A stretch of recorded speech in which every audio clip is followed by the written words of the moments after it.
Hey guys. Well, my balsa wood order for the continuance of the Globe Swift build arrived late Thursday evening, which allowed me to start building some wings. Um, I've already gotten one wing removed from the board, so everything is done as far as topside. So before I did too much more work to the second wing panel, I just wanted to kind of show you what it entails. I had a couple really good questions about scratch building in general. A lot, and these are questions that get frequently asked.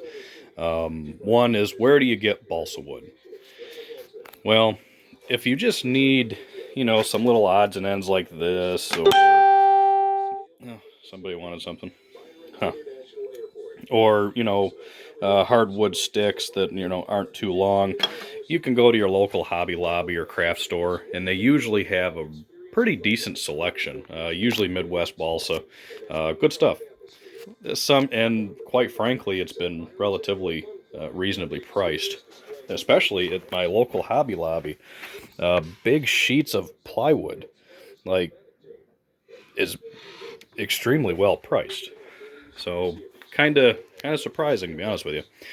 But for making large orders, for getting uh, very long pieces of balsa and ply and spruce, whatever, I go through National Balsa. There are a lot of different companies out there. You have SIG, Midwest, Bud Nosen, Balsa USA. But from my experiences, I've had the best luck with National Balsa as far as the consistency of the balsa wood. And I honestly can't blame any companies for balsa wood consistency nowadays, because the hobby industry gets what's left over. Um, so choice balsa and stuff like that, it's kind of hard to come by nowadays. I don't want to start the whole debacle on why, because too many people are in denial about what's actually happening to all of our balsa wood. But yeah, we're not going to get into that. Ugh. Anyways, so we do what we can with what we got, and National Balsa seems to have a pretty good selection. Um, and I was also asked about, when you're building from plans, how exactly do you do it? Well, if you have zero building experience, and I mean as far as even plastic models or anything, no building experience, scratch building from a set of plans may be relatively difficult, because you don't have an instruction manual. You just have basically a blueprint with a lot of things written down on them, and you have to just know where to start. Um, so without having any building experience, scratch building from plans can be difficult. Not saying you can't do it, just everybody's different. I would much rather build a kit versus scratch building, and the main reason for that is, when I built the other wing, it took me about a day and a half, because I was cutting uh, the ribs as I was building the other wing. So, for instance, here, it's all about following the plans and knowing how to read the plans. You see how they have the wing, how Corvin has the wing set up here, because it uses 3 jigs that build the washout into the wing. And for those that don't know, washout is where the wingtip raises at the end like this, which is for added stability and a more gentle stall. And we have the trailing edge jig and the center jig and the front jig all here. It's all laid out on how to make them. So the front jig is just putting 1/4 inch spacers underneath the main spar. So that was easy, just using T-pins, locking everything in there. Good to go. Then our center jig is right here. As you can see, the tip is higher than the root, and the trailing edge jig is higher even yet. And of course, as it goes out to the tip, it's even higher. So even though the center of this wing is staying straight, the trailing edge is bending up at the end, which is called washout. Now, in my opinion, this thing has a ton of washout. Let's see if we can zoom down there. I mean, look at that. That's got some wicked washout. But, you know, who am I to say it's not supposed to be that way? I don't know. I didn't draw the plans. It seems a bit excessive for me, but we'll see. I was going to change it, but this is the way Corvin drew the plans. So he built his competition airplanes from these plans. So I'm not going to change them. But as far as making parts off of plans, the plans are tucked underneath my my backer board here, so I can't really show you. Not all plans can be scratch built from. For instance, if you're like, I have a set of plans for my Goldberg Chipmunk. I cannot scratch build this airplane from the Goldberg plans because the plans do not show each individual rib. It doesn't show fuselage formers, so you have nothing to go off of. Where these plans here have a separate sheet that has all the fuselage formers, wing ribs, tail ribs, and the whole 9 yards. And the way to go about doing that is you can just cut them off of the plans. I don't like to do that. I like to leave my plans intact. So what I do is just using an 8.5 by 11 sheet of paper, and I trace the part onto paper. Might be able to see through the camera, maybe not, but you can clearly see through the paper to trace your parts.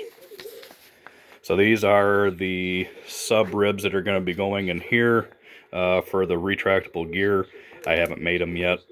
I'm going to put those in once the top of both wings is completely finished. So that's how you build from plans, tracing parts. Now there are companies out there that if you send them your plans or a PDF file of your plans, like if you scanned them in, and they will cut a short kit. In other words, they'll give you everything that needs to be cut. So ribs, formers, things like that. Of course, it's going to be a little bit extra money. This one, I decided to cut everything myself, which takes a little bit longer to do. But this being the second wing half that I've been working on, this one's going a lot faster because I already had my ribs cut.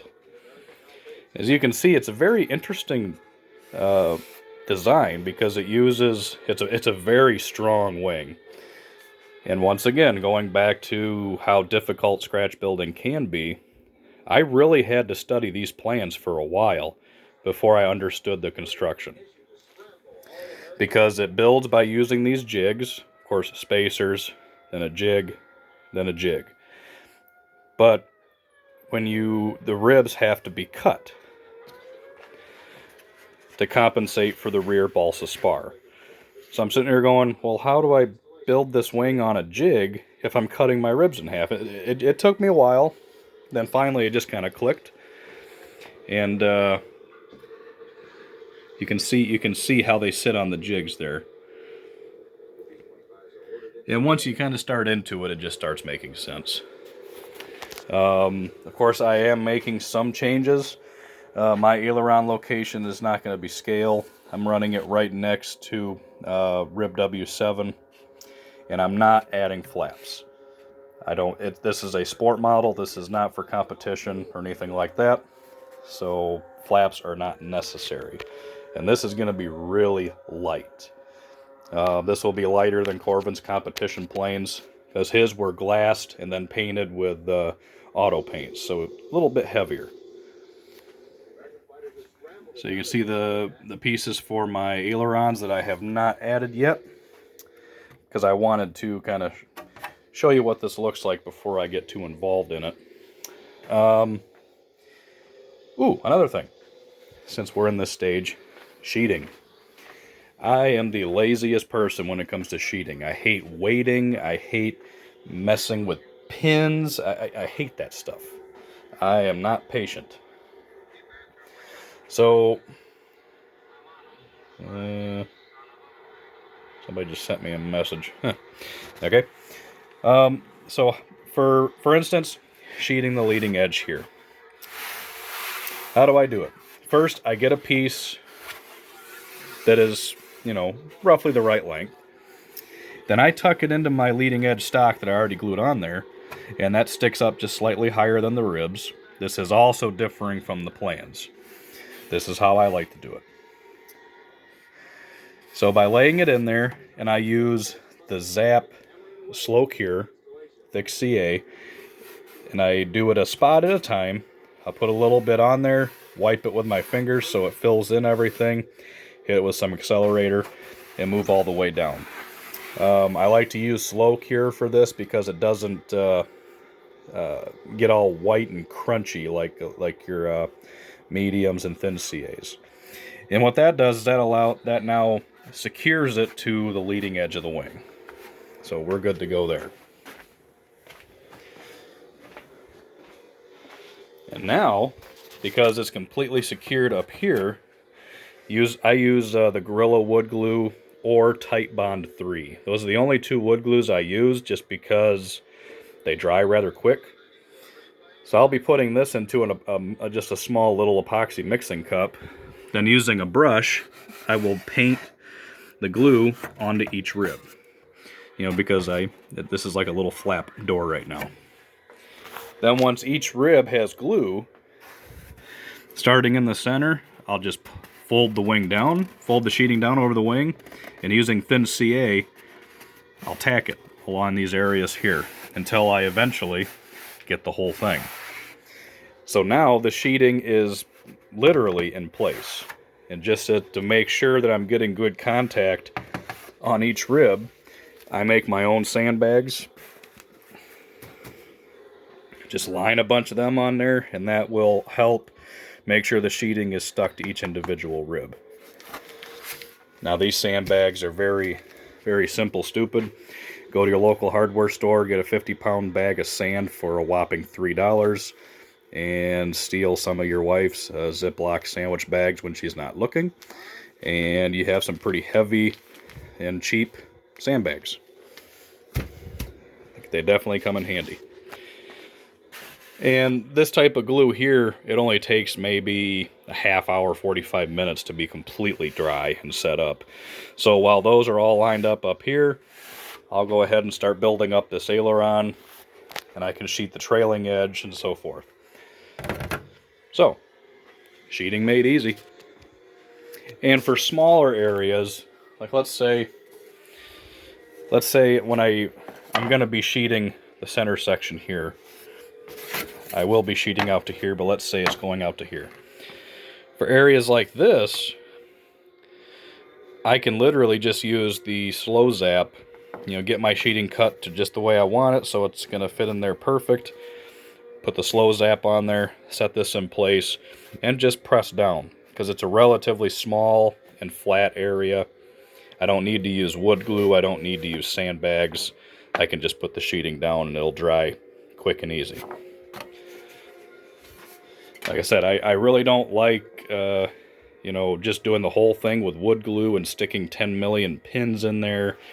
Because as soon as you walk upstairs to take a break and watch TV while the glue dries, 3 of the pins pop out and the sheeting starts to lift, and yeah, I don't like doing that. Not saying that it's wrong, I just don't like it. And yes, I am watching the Striking Back 1984 edition. I know a lot of you hate the fact that I had the TV going in the background, but to be honest, that's why I'm doing it now. I know, I'm a jerk. Well, what are you going to do? So, that's where that wing is at. Here is what I did yesterday. So you can see this is the bottom side of the wing, which is all opened up. The top is pretty much finished. You can clearly see my aileron and how it's held on there with just pins for now so I can sheet it. Then once it's sheeted, I'm literally just going to grab it and pull it off. But you want to sheet the aileron with the wing while it's on those jigs so it keeps that twist. See, I'll show you again. It's much easier to see here. That's got a lot of washout in it. A lot of washout. So seeing the top, it's all done with that jig. I mean, look down that trailing edge. That is just straight as an arrow. Leading edge is awful right now because it's just rough cut.